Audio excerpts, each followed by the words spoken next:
बालेश्वर आंबेडकर विकास परिषद पक्षर पालित है विश्व मानवाधिकार दिवस। अतिथि कहले मानवाधिकार कमिशन गठन द्वारा त्वरित न्याय मिल पारुछि। बालेश्वर आंबेडकर विकास परिषद पक्षर सहरर पुल बजार स्थित ख्वाजा निकाह महल मंडपठारे विश्व मानवाधिकार दिवस पालित हो जाइछि।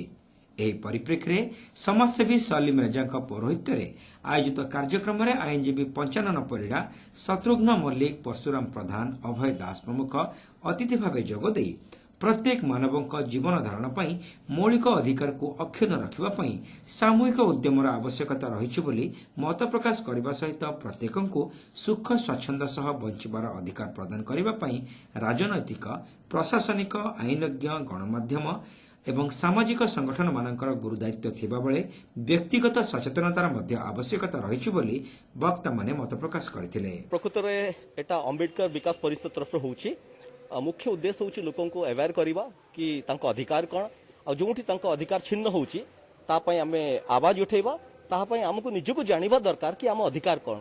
सो सही हिसाब रे 10 डिसेंबर हमें इंटरनेशनल ह्यूमन राइट्स डे पालन करछु एवं लोकन को तांको अधिकार विषय रे अवगत करू। देशर मानवाधिकार कमिशन गठन हेबा द्वारा मानवाधिकार खनन मामला रे त्वरित न्याय मिल पारुथबा बेले मानवाधिकार संगठन एवं कमिशन गठन इतिहास, एथिरे थिबा आईन एवं एहार कार्यकारिता संपर्क रे अतिथि माने आलोचना करथिले। प्रकृतरे जतबेले गोटे सभ्य समाज रे गोटे गणतांत्रिक राष्ट्र रे से भारत हो, से पाकिस्तान हो किंबा इथियोपिया हो बा अमेरिका हो, सबुठी जो माने मनीष तांकर गोटे मौलिक अधिकार थाए से माने किभली भाव शांति रे सुख शांति रे से माने बसवास करिवे।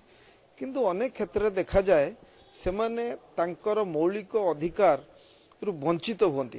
केतेबेले सरकार केतेबेले गोटे अन्य देश गोटे युद्ध करिकरी किछि लोकन को अजथारे विपन्न करता, तांका जीवन विपन्न होता है एवं निज देश रे मध्य अनेक लोक से माने सरकार द्वारा पुलिस द्वारा से माने निर्यातित होते एभली कि मृत्युवरण करती।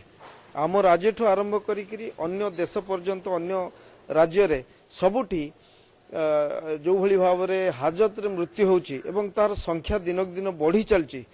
ता विषय रे स्वर उत्तोलन करबा पई संगठित भाव रे जो भली भाव रे संगठन माने रहिबा कथा से माने भीत रहिचंती किंतु से भली भाव रे काम करि पारु नाहंती। आमे समस्त देशवासी को समस्त जनसाधारण को आह्वान करिबु जे आजिठु से माने चिंता करंतु गोटे नुआ भाव रे जे देश रे बा हम राज्य रे बा समग्र विश्व रे कौनसी जगह रे कौनसी लोकर गोटे मानविक अधिकार क्षुण्ण न हो, सी तार जो सांविधानिक अधिकार अच्छी से सांविधानिक अधिकार से उपभोग करू एवं ता उपरे कौनसी प्रकार चाप प्रयोग करा न जाऊ। वर्तमान समाज रे आम देश रे आम राष्ट्र रे आम राज्य रे मध्य गोटे नुआ कथा आमे देखिबा को पाउछु जे मत स्वाधीन मत प्रकाश करिवार अधिकार को मध्य चापी दिया होछि एवं गोटे सरकार बा गोटे प्रशासन ये आर भूमिका ग्रहण करछि। मु यार घोर विरोध करछि। अन्यमानक मध्य विजय पृष्टि, लक्ष्मण बेहरा, गगन पात्र, प्रभाकर बेहरा, जयंत कुमार सेठी, शेख अब्दुल खालिद, अशोक कवि, मोहम्मद इनायत अली खान, बसंत कुमार बेहरा, तपन कुमार सेठ, शेख आयुब, अब्दुल मुख्तार खान प्रमुख जोगदे मानवाधिकार संपर्कित विभिन्न विषय पर आलोचना करथिले। मानविक अधिकार